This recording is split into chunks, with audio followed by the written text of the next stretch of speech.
Hello everybody and welcome. In this video I'm going to show you how to pair your earbuds HUAWEI Freebuds 7i with your Android device.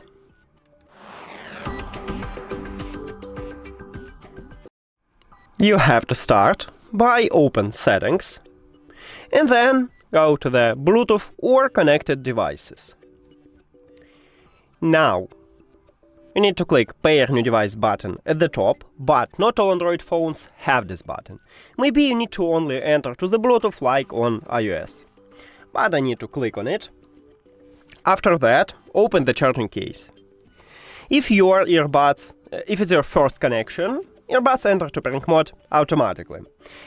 But also we can enter to pairing mode manually. As you can see now, we do not enter to pairing mode automatically because we haven't white LED light on the front side. So, on the right side we have connectional button.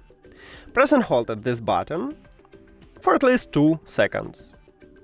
Here we go. And now we see these headphones at the device list. Tap on them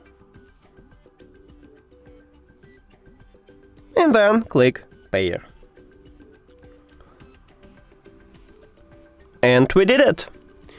Thank you for watching this video. If you found it helpful, please consider subscribing to channel and leave the like on the video.